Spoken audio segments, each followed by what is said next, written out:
So hello, welcome to your next day in Physics 2. Today we're gonna finish chapter 26. 1, 22, 23, 24, 25, 26, 20, 27? Chapter 26. Today we're gonna finish chapter 26. I know what number we're doing. Sorry, it starts in chapter 20. So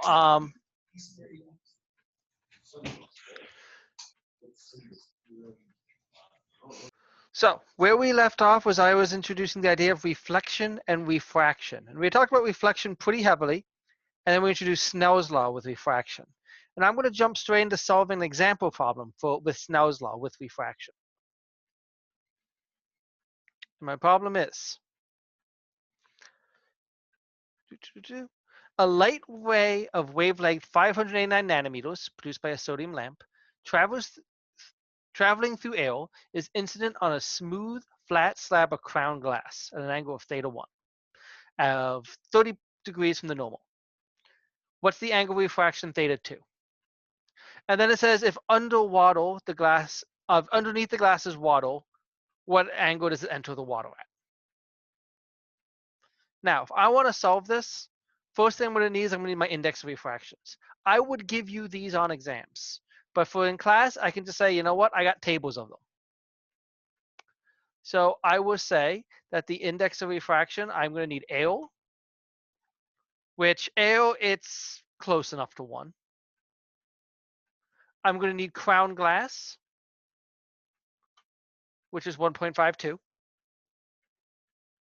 And I'm going to need water, which is 1.333. So that's so I would need to know that information, which I'll just put there. And so I say, okay, it comes in at 30 degrees. What angle does it enter the glass at, really? And how to do this would just be Snell's law. N1 sine θ1 equals N2 sine θ2. If I want to find this angle θ2, I would just divide both sides by N2. And eventually I need to take an inverse sine. I often plug in at this point just to make life easy. And I would say that the sine of θ2 is N1 times the sine of θ1 over N2. If I find that angle, I can say, find that value, I can say the angle is just the inverse sine of that number. And I say, okay, it may come in at 30 degrees, but once it hits the glass, it's going to be at 19.2 degrees instead.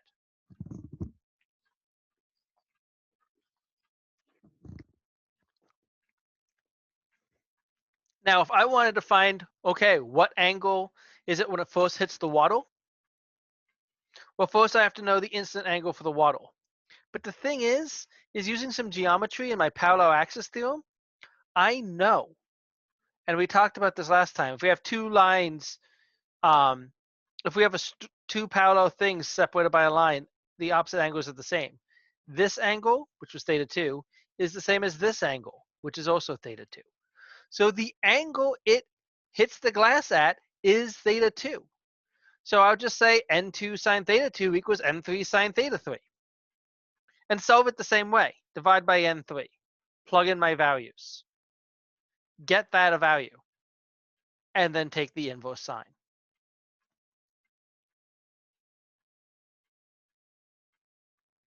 And that's the general idea. I mean, Snell's law isn't that complicated. As long as you have your calculator in degrees, you're fine.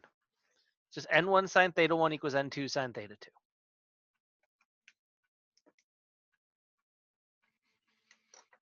Let's do one slightly more complicated problem before I jump to other topics.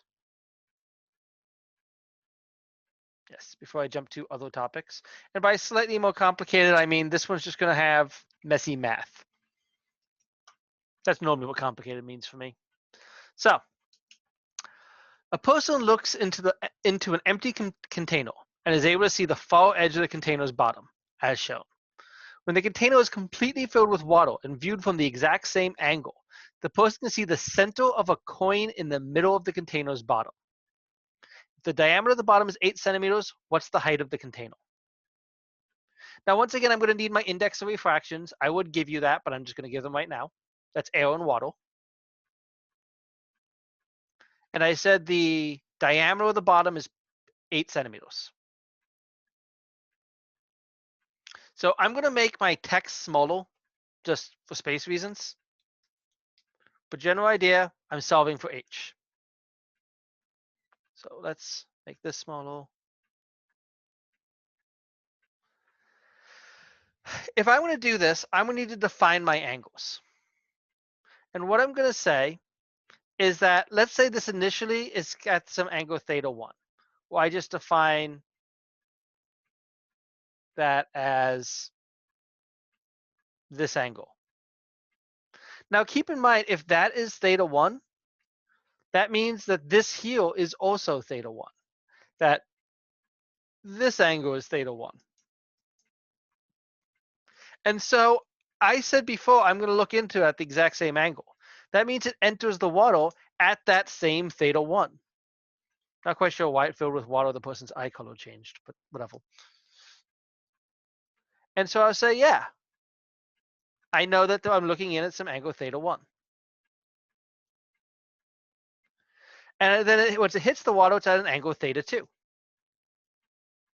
And I can use Snell's law with that.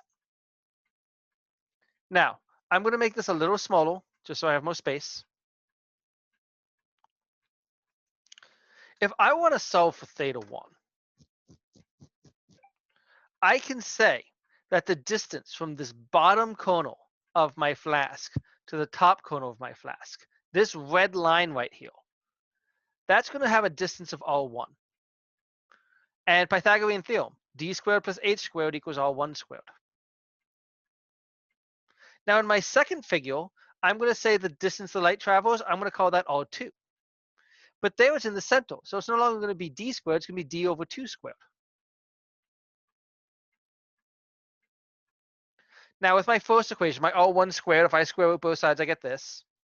My R2 equation, if I square root both sides, I get that. And I'm going to factor through my d squared for R2 and say if I have d over 2 squared, that's the same as d squared over 4. And so now I have an equation for the distance the light travels in my first part, and an equation for the distance the light travels in my second, R1 and R2. So I'm going to put that to a side. Now, as I said, when I want to make these complicated, it's just math gets complicated, not the actual physics. I know that if I'm going to use Snell's law, I'm going to use n1 sine theta 1 equals n2 sine theta 2. So I'm eventually going to need to know what theta 1 is, or at least the sine of theta 1, if nothing else. But I can use SOHCAHTOA. SOHCAHTOA says the sine of any angle, SOHS, is opposite over hypotenuse. I literally have to word out SOHCAHTOA every time. So ka. So the sine of theta 1 is opposite over hypotenuse. And therefore, the sine of theta 1 is this opposite thing over the hypotenuse. And the sine of theta 2, I can use the same object, that the sine of theta 2 is opposite over hypotenuse, where I just put the hypotenuse lengths as these values of R I got above. So that's the only reason I need it all. I need it all just to get the sine of the angles. So let's put that aside instead. And now we'll use Snell's law. Snell's law says n1 sine theta 1 equals n2 sine theta 2. But we have an equation for sine theta 1. We have an equation for sine theta 2. Now keep in mind n1 is 1, so I can get rid of it. But I'll just say sine theta 1 equals n2 sine theta 2.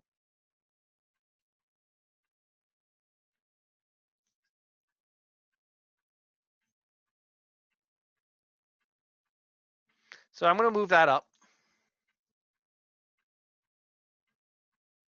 And what I did was I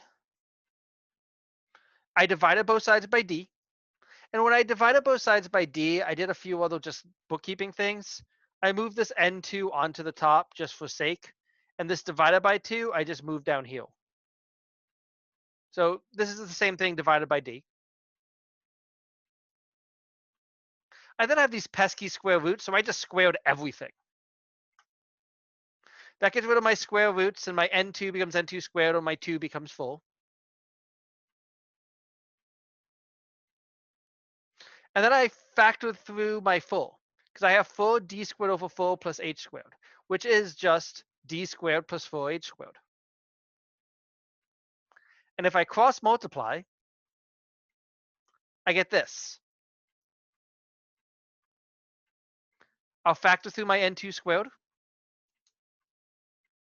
I'll pause so that you have a second if you're following, since I'm about to erase this all again.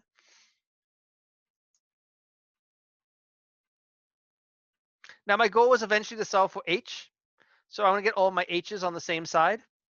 Basically, I am going to subtract n2 squared h squared from both sides and subtract d squared from both sides. Because I subtracted by this to move it over there, and I subtracted by this to put it over here. I can then refactor out my h squared, and I factored out my d squared also, just for fun. Divide by the shit in parentheses, and square root.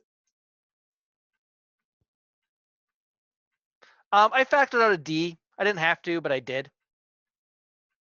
But once I do that, I can put in my numbers, go through, solve, and I can find the exact height. As I said, this is a complicated one, probably more time consuming than I put on an exam.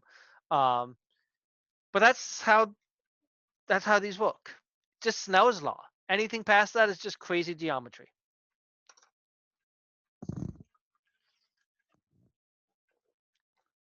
Any questions? No, I'm doing all right. Okay. So let's do a practical use or two before I make this a little bit more complicated. And here's my practical use. You know how on a call, your rear view mirror, you can like flip it and it makes things less bright or more bright? That's a thing. That is using this idea. What you have on a call mirror is it's a layer of glass in front of the mirror. And what happens is when light comes from something, it hits the mirror and goes to your eye. And what happens when light comes, oops, that's not what I wanted to press. When light comes from, nope, not that either. When light comes from the mirror, it's going to go and hit the glass at the front. And when it hits the glass at the front, some will reflect off the glass. Some will not reflect off the glass and instead, wow, blanking on words. Some will refract off the glass. Sorry, I don't know why I forgot the word for refract all of a sudden. So some will reflect off the glass, some will refract off the glass. And what happens is most of the light will go through the glass. Only a little bit will bounce off. And so what's going to happen is the light will hit the glass, refract, hit the mirror at the back, reflect, and then refract on the way out. And so the light will bounce off, and almost all the light will do that. The light reflected off the glass, not the light reflected off the mirror, but the light reflected off the glass, that's going to be in this area D down here. And that'll be a very, very small amount of the light. But some of it does do it. When you flip that little tab to make it dim, what you're doing is you're making it so you do not see the light reflecting off the mirror, but just the light reflecting off the glass coating. And so when you flip it to dim things, the night setting, what you're seeing is just the small portion of light reflecting off the glass. And the light reflecting off the actual mirror, that's going to bounce over your head, not to be seen by anyone. And that's why you can make it dim or bright, is because you change which one of the beams you're looking at. If you're looking at the beam coming off the glass, or if you're looking at the beam coming off the mirror. Another weird effect is this is what a mirage is. Like if it's a hot day and you see like the road looks wet, like in the bottom right hand here. The reason that happens is it happens, especially over roads, because something like a black road is going to absorb light. We said we weren't going to talk about absorption. We're going to talk about reflection, refraction, but there you go. It absorbs light. And when it absorbs the light, it gets hot. And here's the thing. The index of refraction of a gas changes with temperature. And so the index of refraction for hot air is less, Might have that backwards. It's different than that of cold air. I can't remember which is higher, hot or cold right now. But they're different between the two. The index of refraction for hot air and index for cold air is slightly different. What happens is when you have a very hot ground, is it's going to heat the air around it.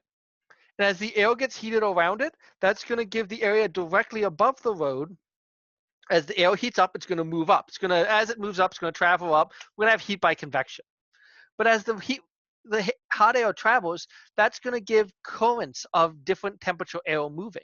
Because as the hot air rises, it's not just going to be perfectly uniform. And what's going to happen is that when you look at something, that the light's going to kind of bend and warp and refract. And it's going to bend and warp and refract because we have slightly different temperatures leading to slightly different index of refractions. And you see this shiny, shimmering fractal because the light is literally not going straight, but going to you as it hits the different index of refractions. That's why you see that.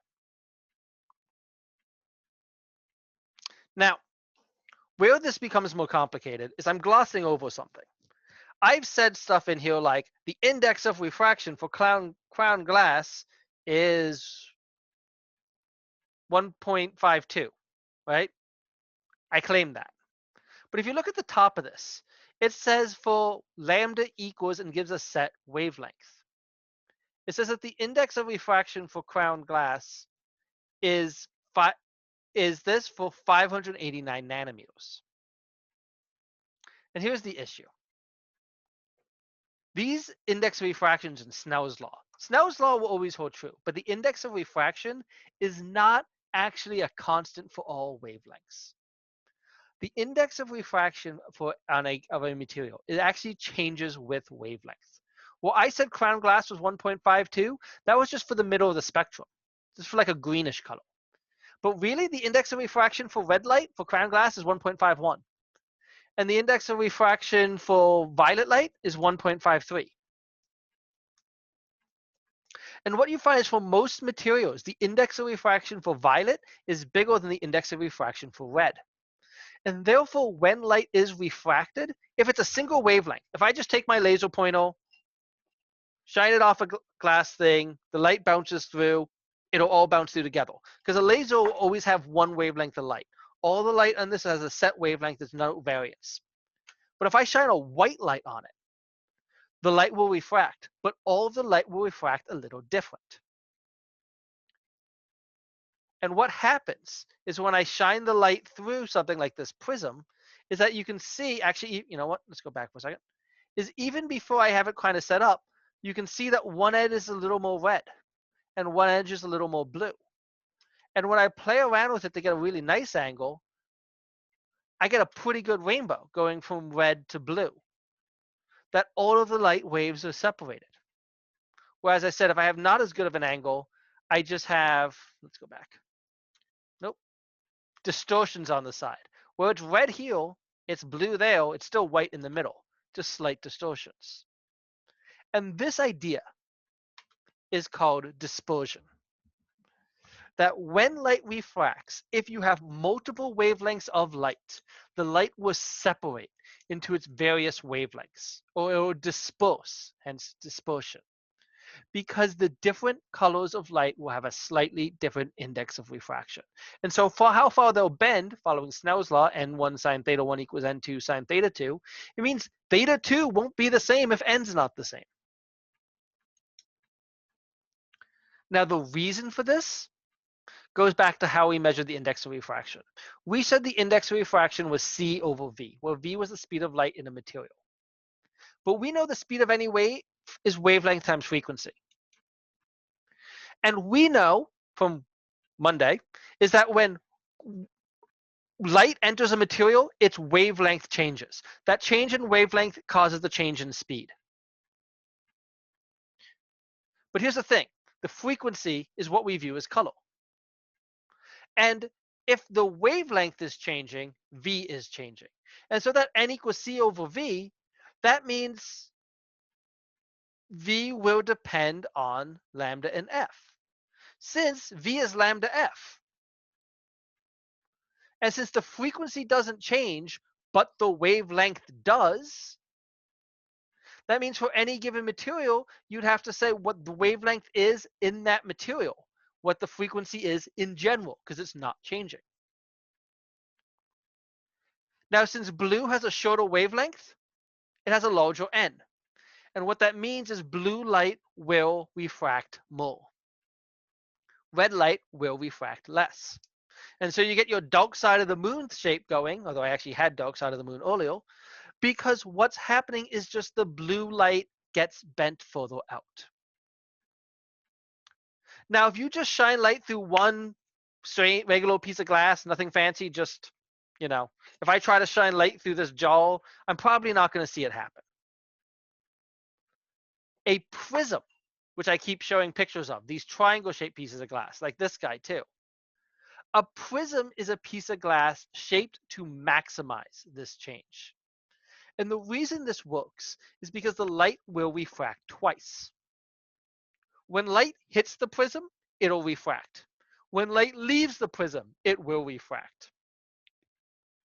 Now, if we define delta as the total angle of deviation, aka the angle from where it would have been if there was no prism there to where it was afterwards, what's going to happen is when it enters, the light will separate a tiny bit.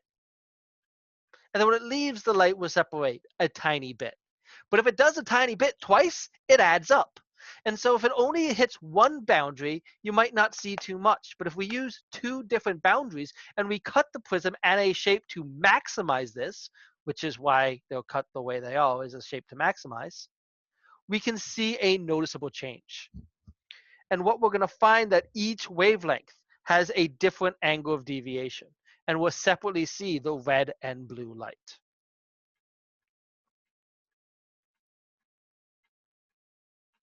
Okay. Now, anytime you see a rainbow spectrum of light for this basically is what's going on, just sometimes different ways. Now, that's not saying every time you see a rainbow of colors, oil on the top of water and it gets that rainbow pattern, that's actually something different. We're going to cover that a few chapters from now. But if you see light hitting something and light shining on something, splitting it to display a beam of rainbow colors, that's what it will be. In fact, the more traditional rainbow, like the one in the sky, that's what it is. What a rainbow is light hitting rain droplets.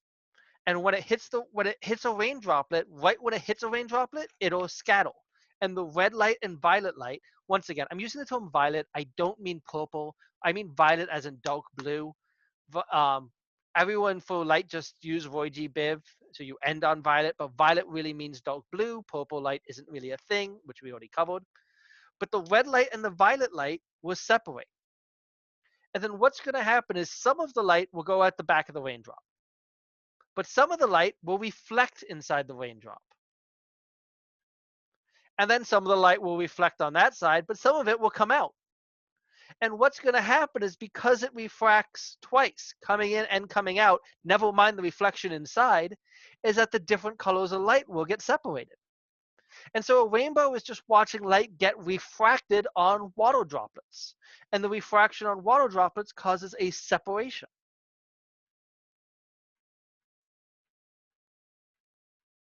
Now, if you ever see two rainbows, if you look at this one here, you can see the double rainbow. You normally can see one is inverted. Where this guy, the red is on the top, this one's the red on the bottom. The reason for that is because the secondary rainbow is just bouncing more times inside.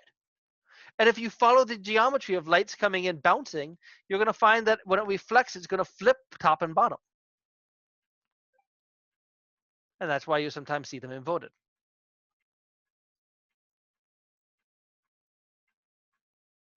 This is also why sunsets look the way they do, and heavily related, basically I'm going to cover it anyways, why the sky is blue. When the sun goes down, you can actually see the sun for a bit longer after it goes over the horizon. When the sun goes down, what happens is you'll see the sun right at the horizon, but it's probably beneath it. The reason why is because the index refraction of AO isn't really 1. It's near 1, but not quite there. And so light from the sun to the earth will get refracted. Only a tiny, tiny angle, but it's going so goddamn far that a tiny, tiny angle can lead to a lot. And so you can see the sun after it drops down the horizon. But here's the neat thing. Certain colors of light refract differently, right?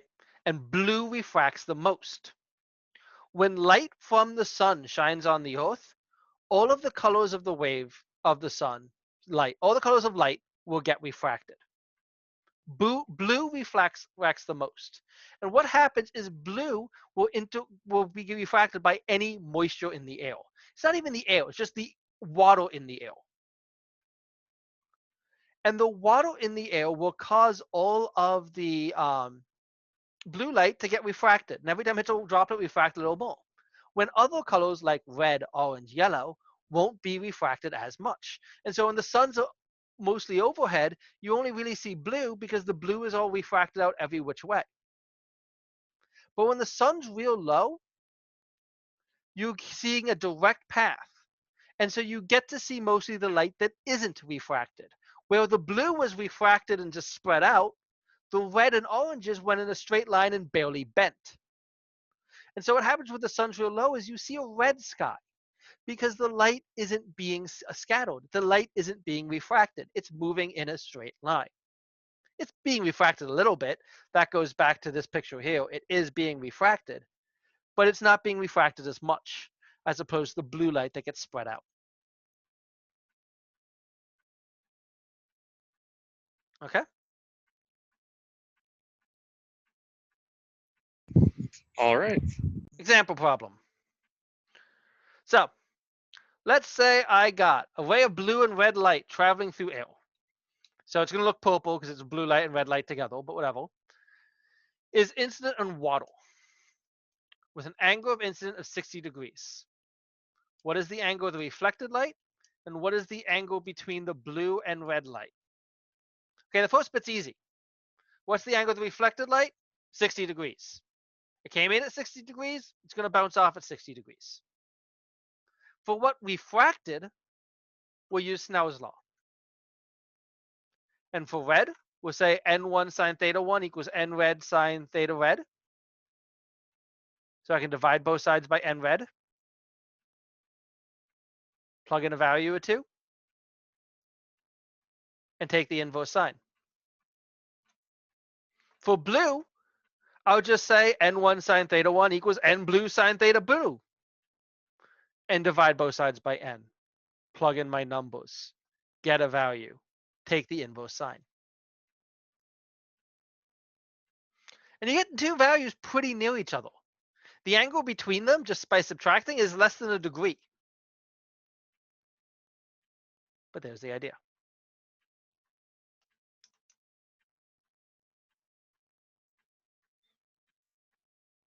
Do I do the math here? Okay. Now, leaving dispersion alone for a second. Talking about reflection in general for a little bit. Everything about reflection does kind of break down in some cases, mathematically. What I have here is a laser being in a tank of water being shined upwards. And what we should have is some light is refracted, some is reflected. But in this picture, it looks like all of the light is reflected. And that happens. Sometimes when light goes from an area of high index of refraction to lower index of refraction, no light gets refracted. All of the light gets reflected. This is called total internal reflection because all the light is inside the object. To show it to you, here's my prism. And if I put it at depending on the angle, I can have right now, like there isn't like a mirrored side on this for the record, you can't really tell. But all the light comes here, it all reflects, none refracted out. And by messing around with the angle, I should be able to get light to come out that side. Hopefully I did. Come on, tone it more. Nope, I didn't. I didn't think through what I was going to need. But it refracted coming in. Oh, actually, right there. Let me get. My hand is mostly in the way, but not only all the way. Then right here, this beam, it refracted coming in, and then this one refracted coming out. Partially, I think, because it bounced off this piece of metal that it holds the magnet. And here, you can see some light came here, some reflected, and some were refracted. But at the right angle, I have no light passes out. It all reflects. That's my total internal reflection, like so. And you can mathematically see why this is true. It's true because Snell's law. N1 sine theta 1 equals N2 sine theta 2. Now, once again, it only goes from a larger value of N to a lower value of N. And let me just give, instead of solving it mathematically, proving it, I'm just going to take an example. I'm going to say, let's say you're going from an area of index refraction of 1.6 to L, from 1.6 to 1. And it's coming at 60 degrees. Well, if I do this problem, and so I had to solve for theta 2, that's okay. I'm just taking the solve for theta 2. That's okay. Here's Snell's law. 1.26 times the sine of 30 is 1.38. 1 times sine of theta 2 is theta 2. So that means the angle is the inverse sine of 1.38. But that's not possible. The largest the sine of any angle can ever be is 1. You can never have the sine of an angle be greater than 1. So that means it's not possible. And that's when it happens. Anytime you would, putting the Snell's law, you get the sine of angle is greater than 1, that is when you get total internal reflection. What happens is if you, and it'll limit out, sine of theta is 1 when theta equals 90. And what you'll find when you're using Snell's law is that the greatest angle that you can get with the light coming out, and this picture shows it real well, much better than I did when I messed with it, is that as the light comes in and refracts, and because the position it's at, each one's refracting a little more, we'll see we get closer and closer and closer to parallel to the surface, which would be 90 degrees, until we hit, nope, total internal reflection. Because theta 2 equals 90 is as big as theta 2 can get. When theta 2 equals 90, we're going to call that the critical angle. Or we'll call theta 1 the critical angle. That when theta 2 is 90, that means the light that hit theta 1 is at a critical angle that is the maximum value to not have total internal reflection. It is the largest angle allowed to still have refraction. And actually, if you go underwater and either have goggles or open your eyes underwater, which is something that I just can't do, it freaks me out. And if you look straight up, you'll see out. And if you angle down, you eventually won't see out of the water. Instead of seeing out of the water, you'll just see like reflection off the top or just see water. But there will be an angle that you can't see out. That's because of this total internal reflection. Now, if you want to find the critical angle will be when n1 sine theta 1, or n1 sine theta c, I should say, is n2 sine of 90, where the sine of 90, once again, is 1. And therefore, the critical angle is always going to be the inverse sine of n2 over n1. There's no critical angle for a material. It's not like there's a critical angle for water, but a critical angle for pairs of material. So like water to air. And anytime theta 1 is greater than theta c, Snell's law breaks down. If theta 1 is greater than theta c, you do not have Snell's law. You instead have total internal refraction. Sorry, total internal reflection. I wrote refraction though. That's a typo. Sorry. Total internal reflection.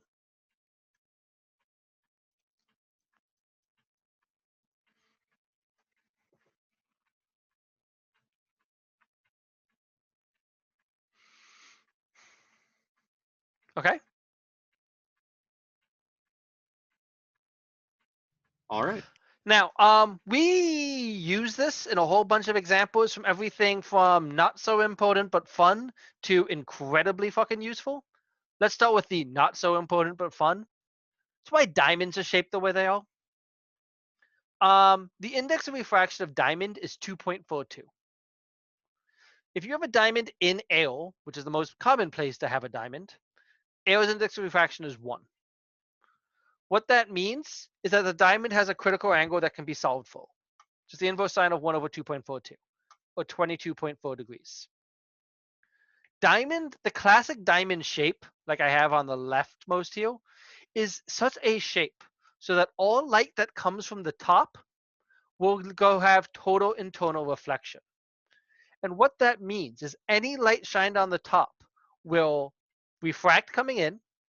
You know what, hold on, let me. Okay, light will come in, will refract coming in, will reflect once it's in using total internal reflection, get to the other side and reflect using total internal reflection, and then refract going out. And so any light shined on a diamond will collect the light and shoot it all back out straight out, as long as you cut it the correct shape. But if you cut so that you're working with that critical angle, well, the critical diamond is actually pretty small. But as long as it's cut at that angle, any light that shines on the top will be collected and fired out together at once. That's why diamonds are so shiny. It's not like they're super reflective. They're not. They're actually clear. But they're such a way that they cut in such a way to always have total internal reflection. If you look at a diamond from the bottom, it's not going to look nearly as shiny because it's not set up that way.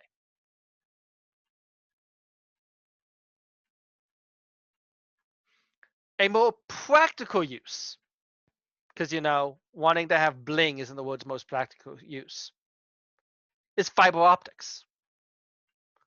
When someone talks about fiber optics, what fiber optics is shining optics down fibers. What fiber optics is taking light and shining light down glass fibers.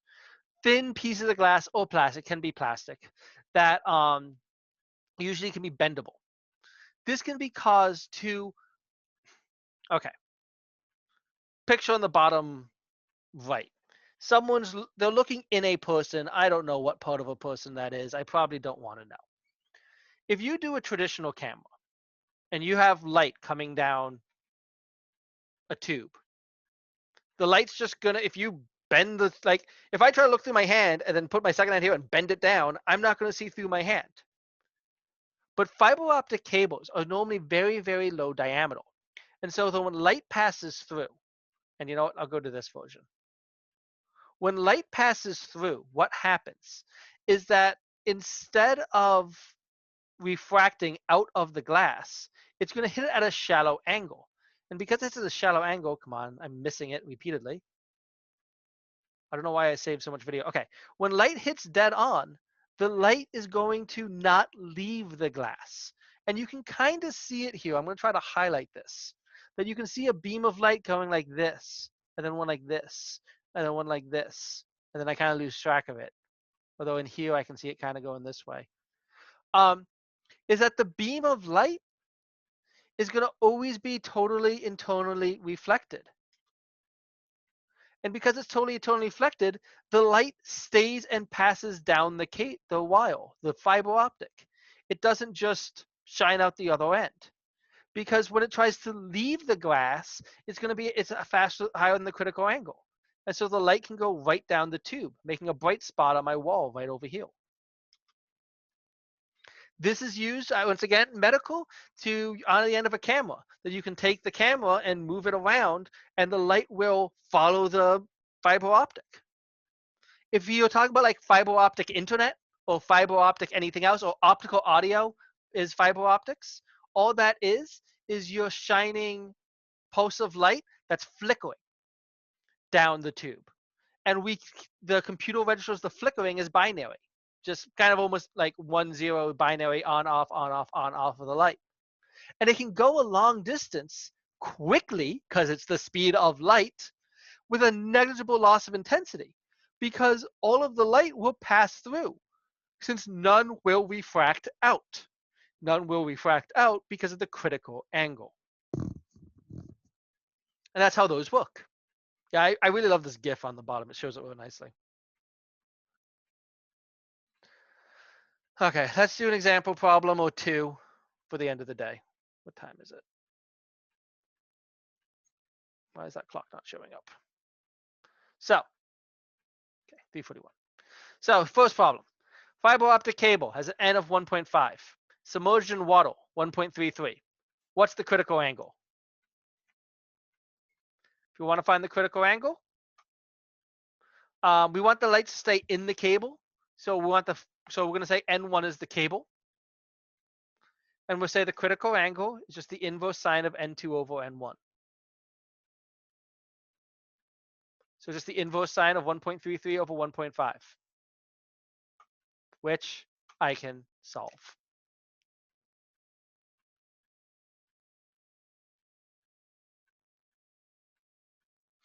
With my last 8 minutes, let's do a more complicated one.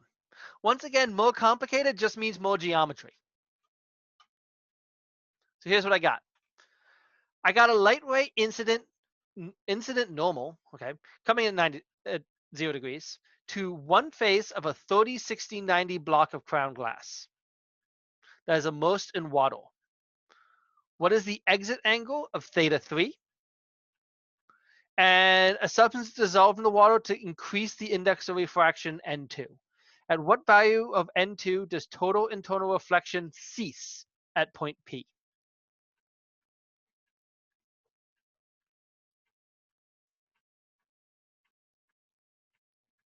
So, first one, what's the angle theta 3? Well, I can find theta 1. This theta 1 must be 60 degrees. That's probably not immediately obvious since this was 60 degrees, not this.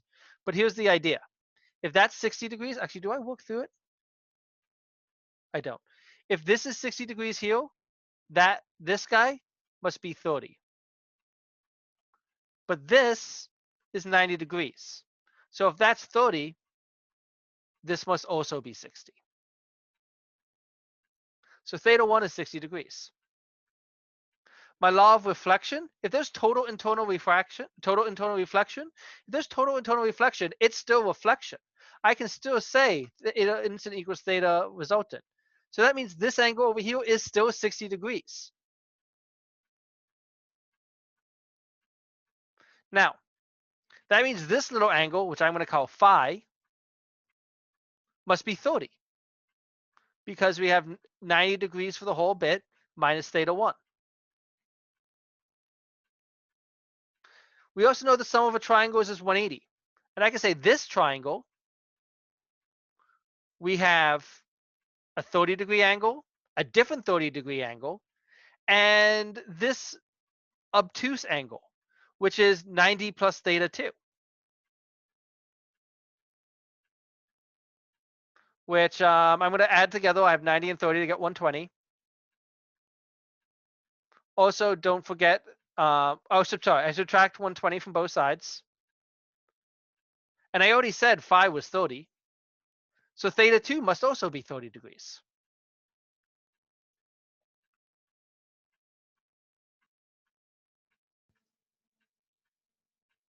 Now I can just Snell's law it.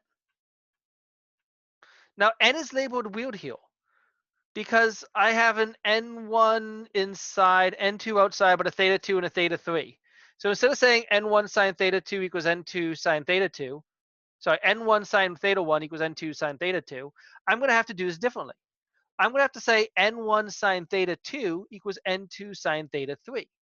Because what I'm doing is I'm saying n1, the angle inside, n2, the angle outside. But I would divide both sides by n2, take the inverse sine. I did that before plugging numbers this time. Plug in my numbers. Math, math, math. And that's the angle it leaves.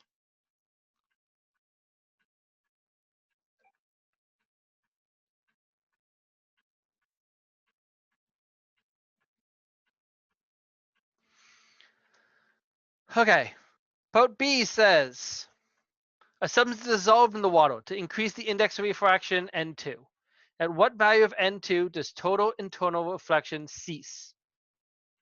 If I want total internal refraction to cease, that means I gotta look for the critical angle. Oh, sorry. I'm not looking for critical angle. I'm looking for N2.